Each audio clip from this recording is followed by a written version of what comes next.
bersyukur dalam keadaan sulit.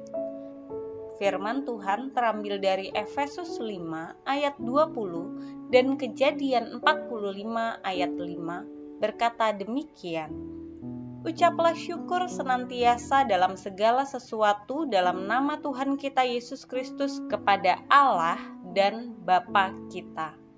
Tetapi sekarang janganlah bersusah hati dan janganlah menyesali diri karena kamu menjual aku ke sini. Sebab untuk memelihara kehidupanlah Allah menyuruh aku mendahului kamu.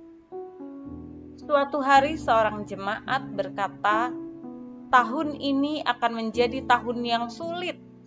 Perekonomian menurun, COVID-19 masih mewabah, pergumulan dan tantangan terus hadir dalam hidup kita.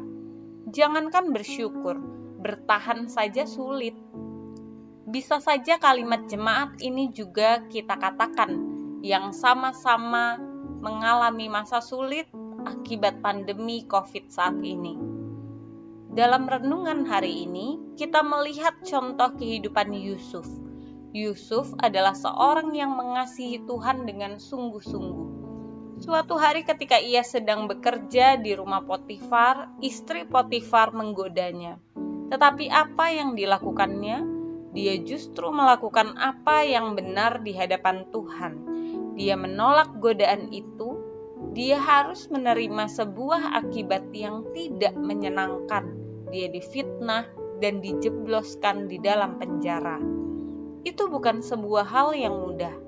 Tetapi Yusuf terus belajar bahwa Tuhan punya rencana dalam kehidupannya.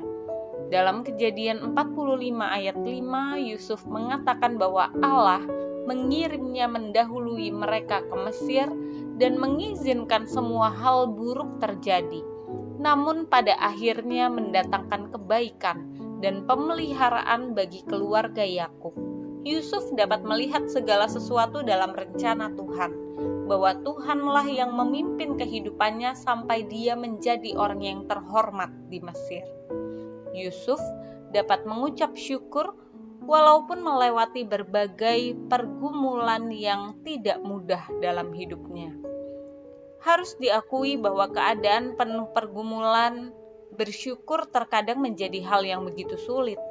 Ketika kehidupan kita sedang berjalan baik, berkat Tuhan kita rasakan, kita mudah mengucap syukur. Namun pertanyaannya, apakah kita mampu mengucap syukur ketika kita berusaha untuk hidup baik, namun berkat Tuhan tidak kita rasakan? Musibah melanda, kesulitan datang, kehilangan orang yang kita kasihi. Mungkinkah kita mengucap syukur dalam kondisi ini? Tuhan tidak berkata jika kita mengucap syukur maka masalah kita akan selesai dan hidup kita akan menjadi baik. Faktanya dalam hidup ini masalah akan selalu ada. Tetapi jika kita bisa mengucap syukur di dalam masalah kita akan berbeda. Memandang masalah tetap ada, tetapi tidak lagi menguasai kehidupan kita. Sebagai orang percaya, seringkali kita gagal bersyukur karena kita hanya melihat kesulitan dan masalah yang kita hadapi. Padahal, sebenarnya melalui berbagai kesulitan dan masalah tersebut, Allah mau merangkai sebuah rencana yang indah dalam hidup kita. Tetaplah bersyukur walau keadaan sulit. Melalui perenungan pada hari ini kita bersama-sama belajar, bersyukurlah walaupun dalam keadaan sulit. Karena kita yakin Allah berkarya di balik semuanya itu.